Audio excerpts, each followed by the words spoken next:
Welcome to Conversations in Agriculture. My name is Conrad Weaver. I'm your host for the program, and tonight we have a very special guest, two very special guests with me, and I'll introduce them in just a minute. But again, my name is Conrad, and I'm your host, and I am a film producer and director. I've produced a couple of documentaries that have taken me all across America and into the heartland of the country and telling the agriculture story. And so recently I've launched this program called Conversations in Agriculture, where I bring together leaders in agriculture to talk about the issues that are pertinent to all of us, because all of us like to eat. We like to wear clothes that are made out of some agriculture products. And we need food and water to live, and so I bring in the leaders in agriculture to talk about the issues that they are facing, and really to help us understand better of how food gets from the farm to our table. So tonight I have a very special guest with me. Like I said, I have Mr. Pat O'Toole and his wife Sharon with us, all the way from right now. I guess you are in Colorado Springs, right? Yes. So Just got here. Pat, tell me a little bit about you and what your ranching operation is there in Wyoming. Sure. So are we good to start? Yes, Yeah. you are on. Okay.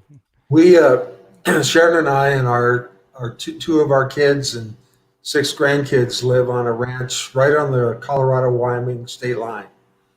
Um, the river crosses the state line 32 times, and so our ranch has evolved into a two-state operation, headwaters of the Colorado River. We say we raise um, sheep, cattle, horses, dogs, and children. And we are public land ranchers. We irrigate a farm that produces hay and alfalfa for our livestock and grazing.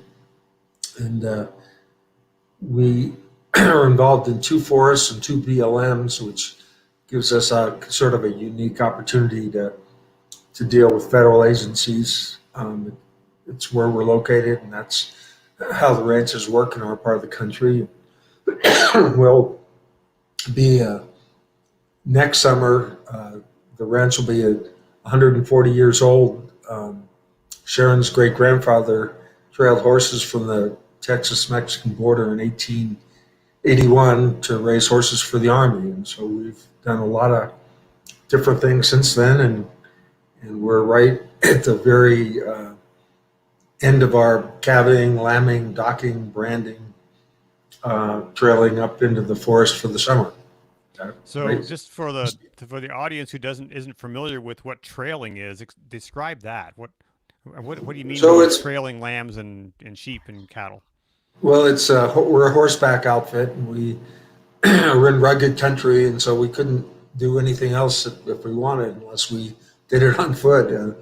We think we have about 60 horses now, and so a lot of 4:30, 5 o'clock breakfast, getting up early, and the livestock work a lot better when it's cool. And we move them from usually the sheep with all the little lambs, maybe 5 miles a day, and the cattle maybe 6 or 7 or 8, depending on the day. But everything goes from the main ranch to the our lambing grounds to the forest, and they have a real opportunity on good forage to gain well, and that's sort of the purpose of our business. Hmm. I know that, I've been out to the Ladder Ranch there in southern Wyoming. I have to say it's one of my favorite spots in the whole country. It's beautiful. It's remote. Um, Oftentimes cell phones don't work, so it's a great place to get away and to experience the. I mean, this past summer, my wife and I came out and stayed with you guys for a couple of days, and that was amazing. That was thank you for that and for the opportunity to be there and to experience what ranching life is all about. Well, we've had a lot of opportunities to talk about water and politics and how the things work. It's been fun for us. Yeah, so just for the audience, Pat and I met a number of years ago when I was working on a documentary film called Thirsty Land, and a friend of Pat's who lives up in Montana said, Have you ever heard of Pat O'Toole? And I said, no, actually, I haven't. And he said, well, you need to meet Pat O'Toole. And that's how Pat and I met. We ended up coming out to the Ladder Ranch and spending some time with Pat and doing some filming there. And so, if you want to see some of his ranch, go to Amazon and look at the movie Thirsty Land. You'll see some scenes from Pat's ranch there. Pat, what are some of the big issues that you as a rancher are facing right now with the environment, with just economics? What are things you're facing? Well, it's a complicated time, and we've heard all the stories of challenges over the multiple generations before us. To get to the 140th anniversary next summer, a lot of things are going to have to kind of solidify and come to place because, as we all know, agriculture's been in a struggle for several years. Prices really aren't as good as they should be, and the politics need to be at a place where we can survive. And then you put the virus on top of it. In the sheep part of our operation, more than half of the market for lambs was restaurants and cruise ships, and that's just disappeared. Wow. The wool market's pretty well disappeared. The pelt market's pretty well disappeared. We're anxious to see how some of the sales of calves go for this fall, but I don't know that I've ever seen it quite as volatile and unpredictable. And the other big issue, and I'm president of the board of a group called the Family Farm Alliance, that represents irrigators in the West. Who's going to end up with the water is going to be a huge debate. It's ongoing, and it's going to be the rest of our lives because it's a resource under a lot of pressure. Growth and other aspects of the society are looking for the water.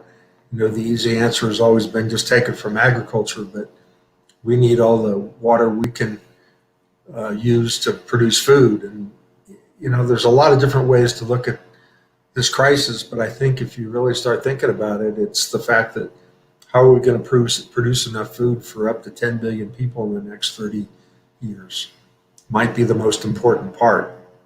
And I think there's a lot of people realize that. There's a lot of people sympathetic that it needs to be developed, but the reality is we're losing farmers and ranchers at an astounding rate.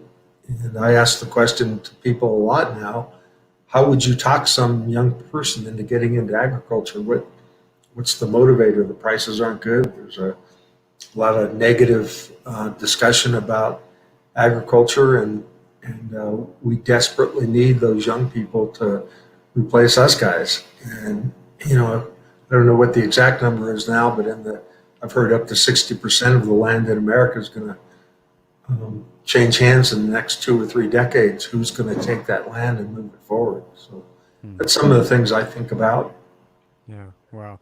Well, we're talking with Pat O'Toole. He's a rancher in Wyoming, and he's done some amazing work around the country and with various boards and groups. And if you have a question for Pat and for myself, just go ahead and put it in the comments below, and those will show up on my screen, and we can field those questions. So go ahead and put comments and questions below. We'd love to see that. Pat, what I know that the Family Farm Alliance does a lot of work, in water and irrigation. I know there's an issue with just, how that water gets delivered, and there's old infrastructure, there's things like that just are breaking down. What is going on with ranchers and farming in specifically that needs to happen to help you guys get the water that you need? Well, I think, part of the discussion I didn't mention was climate, and we think that things are changing. We're certainly seeing warmer springs, water runoff faster. Infrastructure is a huge discussion that both parties are looking at hard right now. And, from the irrigation place that you take water to put on your fields all the way to storage and infrastructure above ground and underground are critical to us. And I, tell the story of there was a huge collapse on the Platte River system last year, and water that irrigated 110,000 acres failed. the ditch failed or the tunnel failed. And it was constructed during the Roosevelt administration, not Franklin. And I think when you start understanding, particularly in the West, there's a lot of more than 100-year-old infrastructure that we count on to deliver water. And that is failing and not up to speed on the kind of things that we all think we ought to be doing. I'm involved in a group called the Intermountain West Joint Venture, and we're doing studies on the critical importance of flood irrigation. And on one level, we're being told to be efficient. On another level, we realize that efficiency doesn't always give you all the results, and whether it be, getting listings of migratory birds or recharging the aquifers or producing the crop for the farmer, the water discussion is very complicated, and yet it's at the top of everybody's list of discussion, and some awful good people are working on it, but it's going to take a commitment from the Congress and the government to make sure that we keep up with our infrastructure and plan for the future. And why do you think that it's taken so long for some of this water infrastructure to be even looked at to see what's going on with it and to make repairs and to improve it? It's pretty easy to criticize in this world. And in the state of Wyoming, I was involved in building some storage in our valley, and it took 14 years to permit. And when we put it in, it's for lake water and fisheries. It's been magical. And we should be duplicating that in a lot of places. But there's a demand for the resources, and there's a debate over who gets it. And so we're trying to figure out how do you do the most things with the water you have. And in our world, and you've been there, Conrad, is, we love the fact that in the morning you get up and there's sandhill cranes flying across and there's fish in the stream.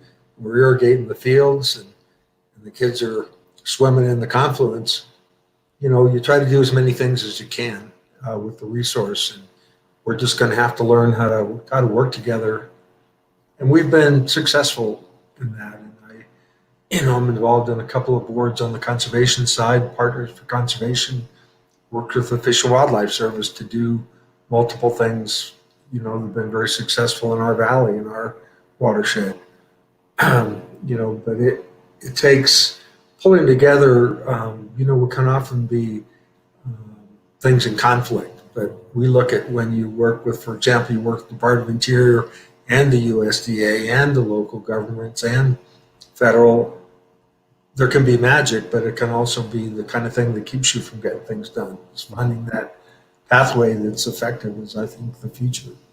I always find it amazing just to seeing your large operation there, and you have a pretty big footprint.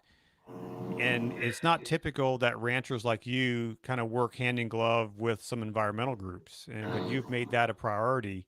And why have you made it a priority, and what's been the result? And you talked a little bit about it. What's been the result of that priority? Well, there's another group that I'm involved in called the Western Agriculture and Conservation Coalition, and we comment on federal law, work together on ideas for the future. And I've heard it's called 80-20, find the 80% of things you agree on and work on that rather than 20% of things you don't. But what I found is what's really important is ideas, and then taking an idea and taking it into manifesting itself in something good. And, when you get into conflict, particularly on the permitting side or the regulatory side, you really don't get much done. And my successes have been with people that know how to make the system work for us, and we've been just very lucky to have. I've been really lucky to have a lot of teachers that have helped me understand how, finding the balance is the future. How do we do multiple things with our resource, and yet at the same time, I'm looking at the numbers of people in agriculture, and we're the ones that have the land and the ability and the work ethic to produce food. At the same time, do all the other things we can do with the land. And I just see a crisis in how we going to have enough people to do that job. I'll just mention I had a conversation with Mr. Vilsack recently where, I talked about the 1% of us that feed us. He said, Pat, it's 0.1% and declining. And I think we've just got to realize how important farmers and rural communities are to the entire American experience, and the world needs us. Hmm. I was going to say it's not only for Americans to eat, but it's for the world. Sure, You go to absolutely. places like the Central Valley in California, and a good bit of what's produced there goes overseas to feed hungry people around the world. Mm. So, what? I know you've won some awards there on your ranch for your conservation efforts. Yeah, we've been very lucky. There's an award called the Leopold Award. Comes from the livestock sector, and we've been fortunate to win that in Wyoming, and then some conservation and water awards in Wyoming also, and been recognized, for our work on sage grouse. We work on Upper Colorado endangered fish, and what I have learned, you're a lot better off trying to keep something from being listed rather than you know see endangered species issues drive how you run your operation. And that's sort of been defines, I think, how we look at the world. Is how do we prevent bad things from happening and expand on the good things that can happen. Hmm. How has the growth of or the influx of wind energy impacted ranchers in Wyoming? Well, it is interesting. We in the county that I used to represent in the legislature, we have the Continental Divide runs through it, and so we're the headwaters of the Platte and Mississippi as well as the Colorado River. And in that county, one of the, if not the biggest wind um, development is happening in the eastern part of the county. There's significant power lines going through our county to the west coast, and we're actually working on a renewable solar project where the wind towers go virtually right over our house. And it's changed things significantly. And I have friends that have wind that it's really been a help to keep their operation together. People like us with multiple generations on the ground. So from my perspective, it's so clear that it's going to have an effect. And the other part, I we shop in Craig, Colorado, and we're losing that power plant and the coal mines, just like they are in southern Wyoming and the parts of Colorado, and it's creating some real heartache. And we're going through this amazing transition of energy, and what the future is going to be. And our community has both ranching and people that work in oil and gas, and to see, the oil and gas side is we've lost some awful good families recently because those jobs have dried up. So it's a complicated matrix, Conrad. And we're trying to figure out our place in it. Hmm. So how has COVID impacted your operation? Has that impacted who you can bring in from some of your sheep herders and Sure, other help? we're 5 men short that we thought we would have, and boy, we've done some improvising. But as you know, I've got some 7, 8, 9 year old Cracker Jack cowboys, and all my grandkids from 11, 13, 16 are out working every day, getting up early, riding horses, pushing cattle and sheep, and so we've been able to substitute.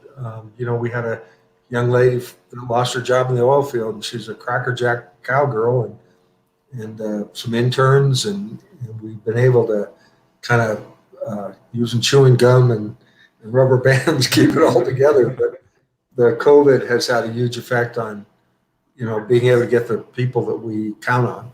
Hmm. And has it also impacted other ranchers in Wyoming and Colorado? Oh, absolutely, and the sheep industry particularly has a lot of people from Peru, and I just got an email just before this discussion we're having that they think they might open up in September. And Peru's been hit very hard with COVID, and boy, our guys are that are there are really concerned about their families. Hmm.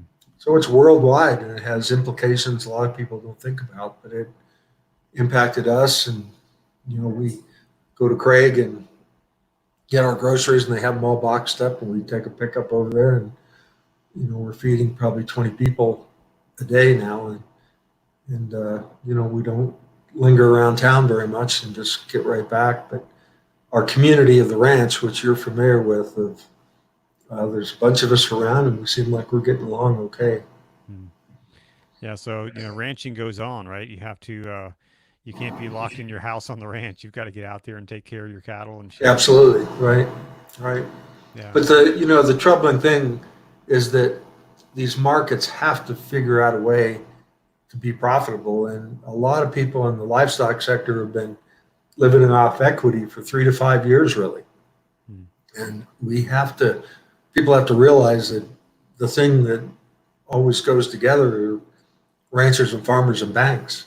We have to be able to make our payments, just like every soybean and corn and you name a commodity, and we're all in this pretty much in the same boat. Hmm.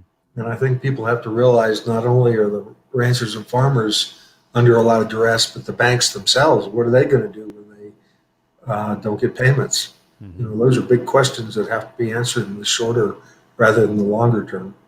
And that trickle down affects us right here in Maryland. I mean, we go to the grocery store now and you look at beef prices and they've really skyrocketed. And I don't know if that is, passed back along up the food chain, but It isn't. I mean, that's the deal. It isn't. And so you've got record high prices in the stores and really not very good prices at our level. And let's be honest, the big packers, it's been pretty clear. The Brazilian owned JBS infrastructure, for example, I mean, all their owners in Brazil just got out of jail, and they're making a lot of money on this being in the middle. And at the same time, there's a lot of workers in the meat side that are being affected by COVID. And I was asked by a guy on the Senate Ag Committee in D.C., "What do you think we ought to do?" And I said, "You need to, have more regional, and like tomorrow we're going to look at these mobile kill plants, and you need to look at the big infrastructure, just like Teddy Roosevelt with a big stick. Because if we don't figure out some way to share the profitability, the people that raise food don't exist." wow.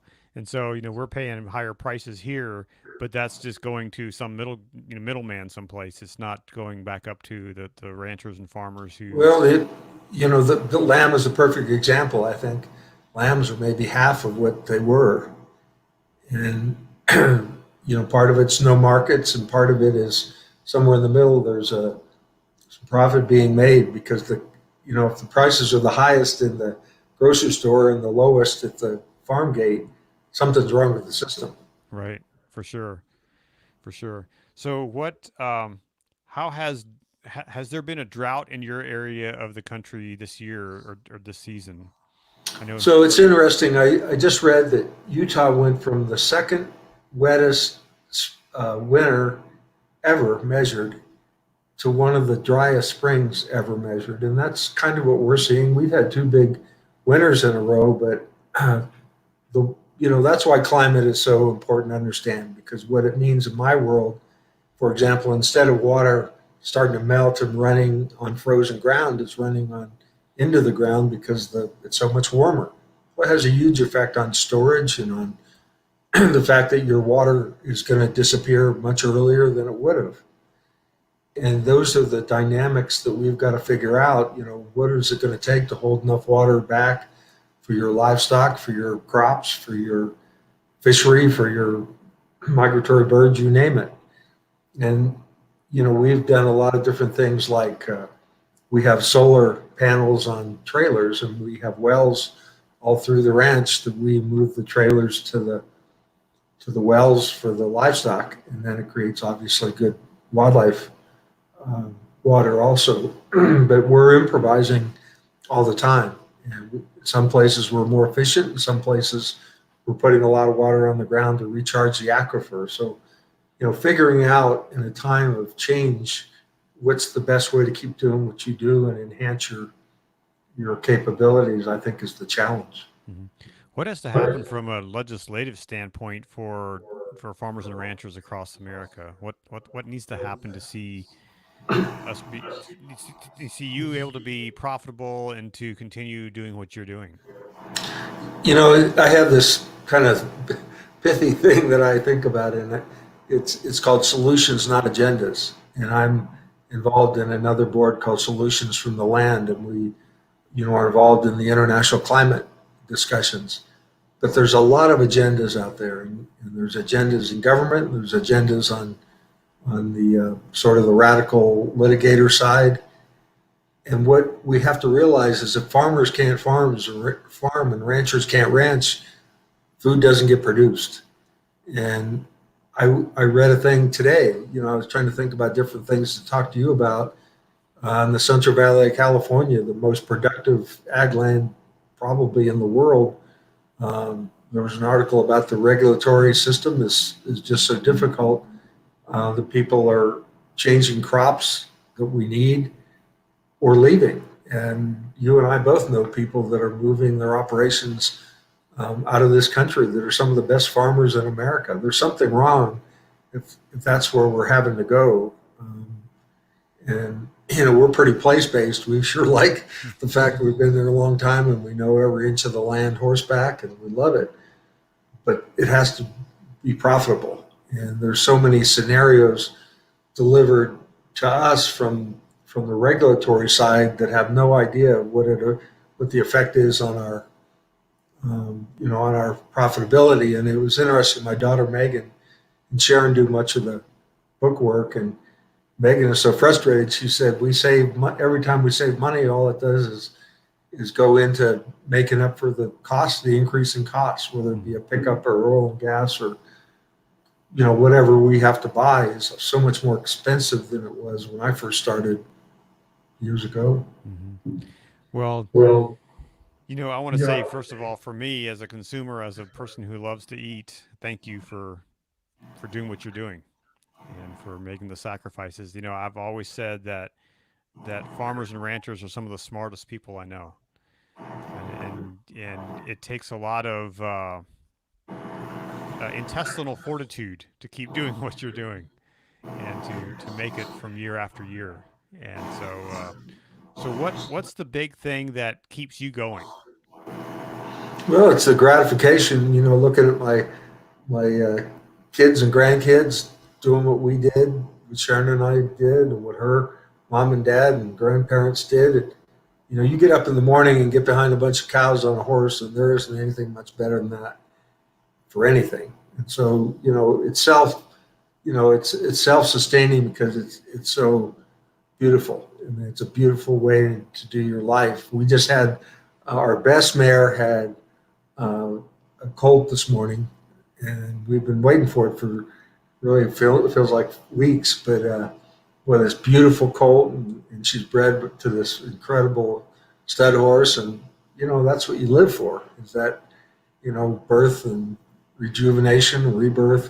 That's what it's all about. Mm-hmm. So what's next for Pat O'Toole? Well, we're in a political season, so I'm trying to work with a lot of different groups on giving advice on things that work.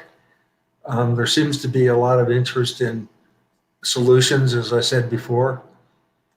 So, the one thing that isn't happening, and my son said the other day, he said, "This is the first time in my life I can remember that you and mom were home for 2 months without going anywhere." And as we all know, people aren't traveling like they did, and there isn't any meetings lined up.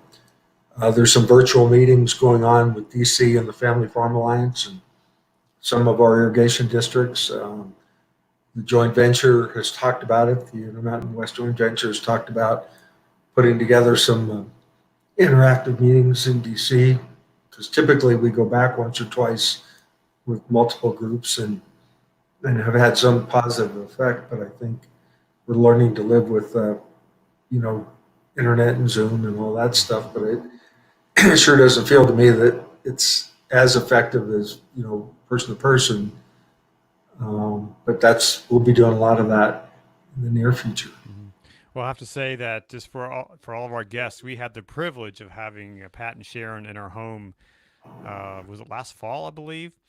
and went on one of their journeys to Washington D.C. And it was a privilege to have him here. And so you had the opportunity to go up to Gettysburg, and Yep, that was my bucket list. It was horseback at Gettysburg, and it really was as better than I thought, and had pretty high expectations. And thank you for that. It was a great yeah. So the great horses chance. there weren't exactly the ranch horses. Right, right. But it was just getting out of the land, and I've read so many books that I just really enjoyed it. And in fact, I'm reading the autobiography of Grant right now. Boy, it's a lot of insights there. Hmm.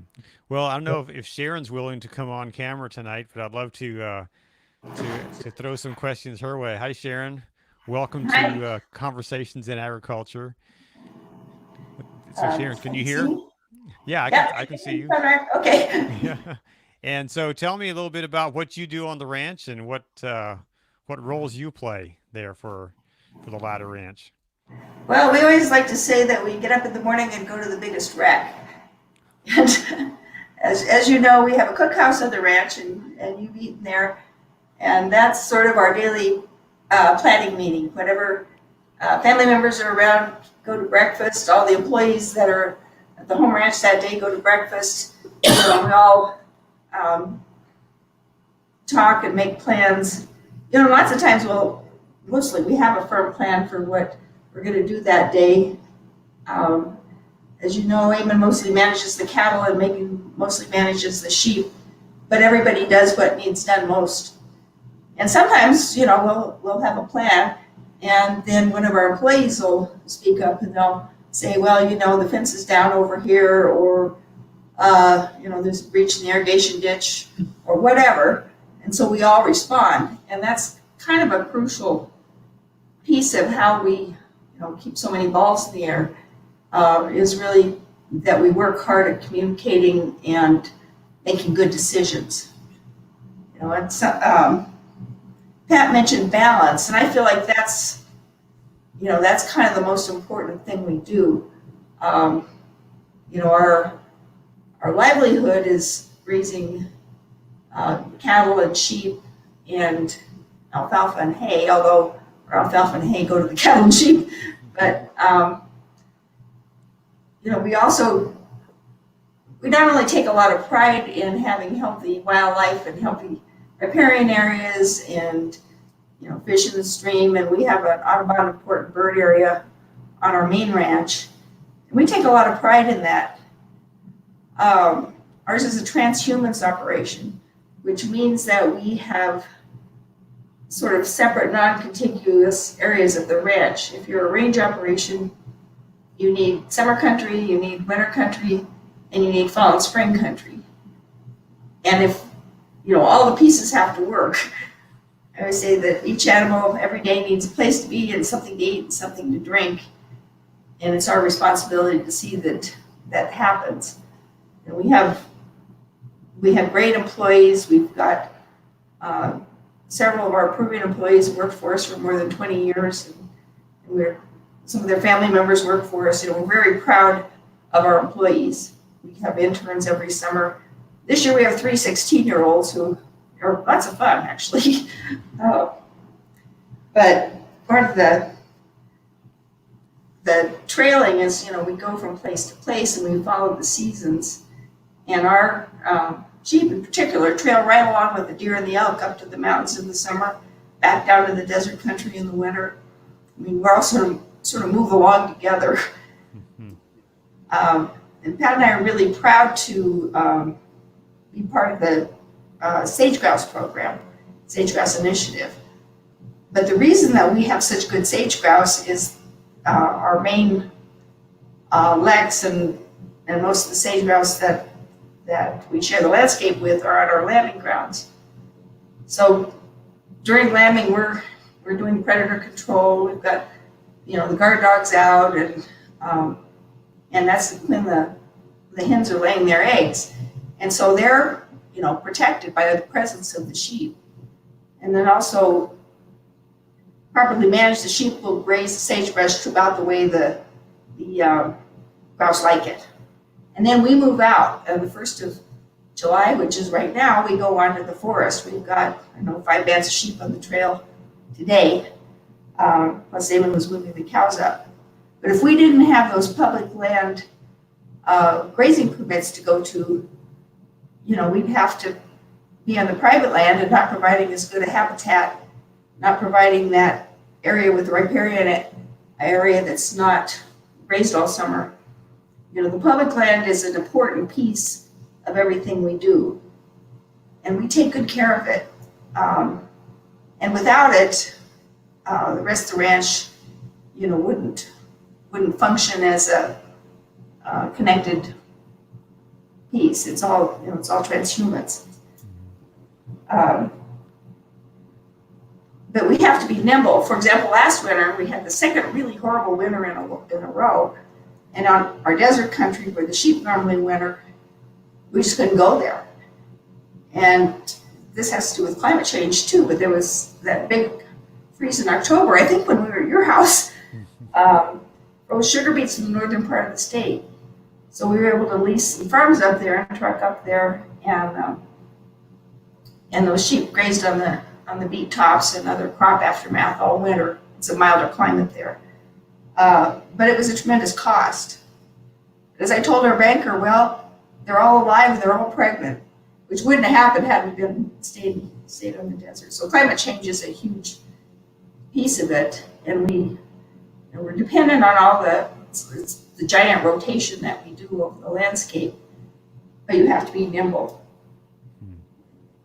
Some years ago, we went to a 100-year ranch celebration, some friends of ours near Medicine Bow, and we were in their cabin shed, which they had all cleaned up, and I was sitting on a bale of hay with a gentleman that's a lawyer from Rollins, Wyoming, but he came from a sheep raising family. That's how his family came into the country.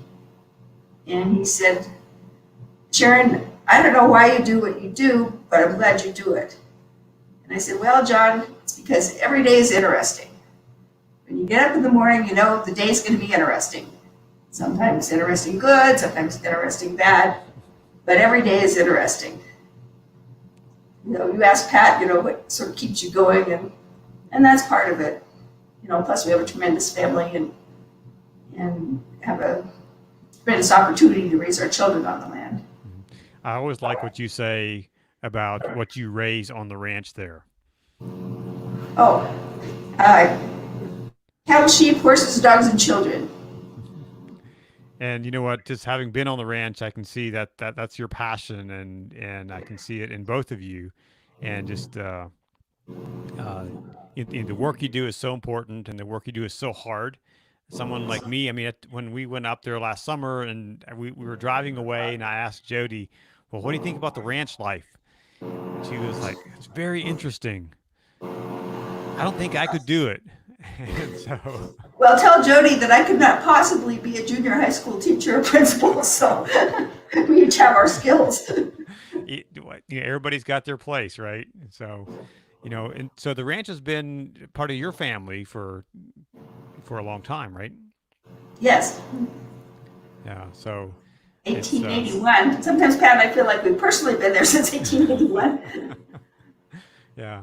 Well, I want to say to both of you, thank you for what you do, and thank you for being on the program tonight and sharing your insight and your experience and your expertise on farming and ranching and food and sustainability and all those things. And I think that that all of us can have a better appreciation for the food that we eat and for the farmers and ranchers who are making sacrifices for all of us. So for the rest of the country, I say thank you to you and for what you guys are doing. And Pat, next time you come to Washington, D.C. area, you guys are both always welcome at my house, and come here and we will share a great bottle of wine and a great meal, and we'll have a great time together. And the same goes, we think we have as good a whiskey drinking deck as there is in the West, so it goes both ways. But yeah, thank you so much for your friendship. Yeah, sure, absolutely.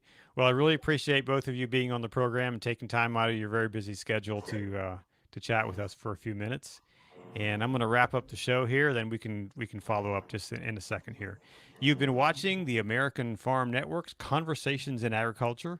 My name is Conrad Weaver, and I've been your host for the program tonight. We've been talking with Pat and Sharon O'Toole of the Ladder Livestock Company based out of Wyoming.